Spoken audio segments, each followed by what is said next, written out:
Hello, it's Blackgirlmarvel, and welcome back to day 11 of 31 days of reviews featuring the Netflix film Good Grief. Let's hop into it. Per usual, if you want my spoiler-free version, head to my TikTok or my Instagram. I don't know why I said TikTok twice. My phone just vibrated, which is why my screen did that. And if you want the spoiled version, you are in the right place. But if you don't follow me on those other ones, go do it and then come back. Thank you. Now that you're back, let's really get into it. Good Grief is a 2024 Netflix film starring Daniel Levi, Ruth Negga, Hamish Patel. Again, if I'm not saying his name correctly, please somebody let me know. And Luke Evans. This was a beautiful film. Down to the cast, to the clothes, to the acting, to the writing, to the direction. And it was written and directed by Daniel Levi, who also stars in it. I highly enjoyed this film. Daniel Levi as a writer, to me, I would love to write with him. I would love to sit down in a room, come up with a concept, and finish it to fruition with him. I believe he has such a honest and refreshing way of writing, and to write for understanding, and to write for clarity, to write. It's just great. Ruth Negga, I was happy that she was using her Irish accent. That was pretty dope. I also loved that she was a mess in this film, baby. She was a mess. And she was a mess, and she knew she was a mess, and she admitted why she was a mess. And you don't really see honesty like that with characters, really. They want to be who they want to be. And she's like, I lost somebody amazing. What am I trying to be? You know, if I'm not in this to look for somebody amazing. Beautiful. I feel like I've seen Hamish Patel and other things. I can't really pinpoint those right now, but I will be researching after I make this video. He was amazing. I need to see more things he's in. His acting is beautiful. I could tell that he loved Daniel Levi's character from the moment he stepped on screen. I can tell that it was hurting him, that it wasn't reciprocated. And there is a scene when they're on this Ferris wheel in Paris, whatever that wheel is called. I mean, it's a Ferris wheel, but I don't know if like in Paris they call it something different. But when he admits to never being the one, never being the one that, you know, people pick, or being the one that people fall in love with, or being that one, and man, when I tell you that really fucked me up in a bad way and in a good way, if I'm being truly honest. Luke Evans has always played a very handsome, charismatic man who had secrets. And one of those secrets, the biggest secret, was that he had somebody on the side.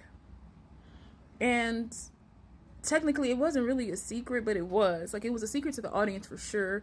It was a secret to his husband for sure. But his husband also knew that they were in an open marriage. And he admitted, the husband being Daniel Levi. And he also admitted, like, hey, I agreed to an open marriage because I didn't want to lose him, and I knew somebody that is going to eventually go through that same situation. Maybe she's already going through it, but I have a feeling she's going to go through it. So this film hit on a lot of points in which, you know, I've dealt with myself. I've lost loved ones, so many, and I'm only like 37 years old, and I've lost so many people in my life, that this film was like, okay, I'm doing okay. I'm moving okay. You know, I'm not sinking. Well, I'm not sunk. Sinking, but not sunk. Yeah, man, this film was great. So per usual, like all films, it starts off beautiful.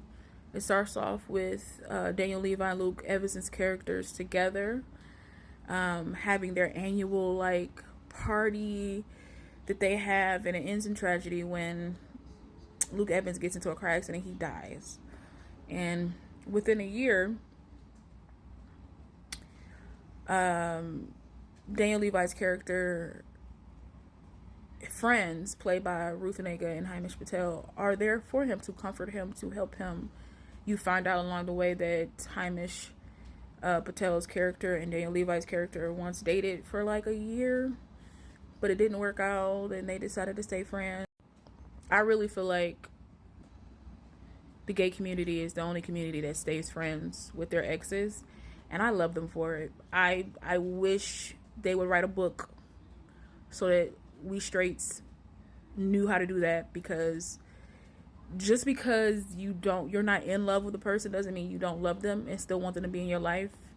Y'all just made the wrong choice of being together, and I think this film embodies that a little bit. A great surprise for me in this film was David Bradley. You might know him as Argus Filch in the Harry Potter films, or you might know him from, what was it? It's Doctor Who. He played the first Doctor in the film in Doctor Who. He played William Hartnell, first Doctor in Doctor Who, couple of episodes, but I believe it was called An Adventure in Time and Space, showing you like the creation of Doctor Who and things like that. David Bradley played him, and he was amazing, and it was a shock to see him. When I tell you the acting that came from this man during the funeral scene, because he played Luke Evans' father and explained how he just didn't leave space for his son to be himself because his son's gay. He didn't leave space for him, and that he regrets not having left that space for him earlier enough, and that he wished he had told his son that in spite of him, his father, in spite of him getting in his way, he still succeeded, and he wished he could have told him how proud he was of him while he was still alive. That scene almost crumbled me, and I highly recommend anybody to watch this film, if not for anything else, for that scene, because one, it was a masterclass of acting. Two, the emotion from this man that was just subtle, you could see it on his face. Whoever did the casting for this film, chef's kiss. All in all, Good Grief is an amazing film that I think everybody should check out. Daniel Levi, man, is one to watch. He's so subtle, not only in his acting and his films and directing, just subtle in, when he drops things, where he drops things, how he drops things. And I mean like his films, his TV shows, things like that. Because I don't think enough people are paying attention to this film, because it needs more recognition.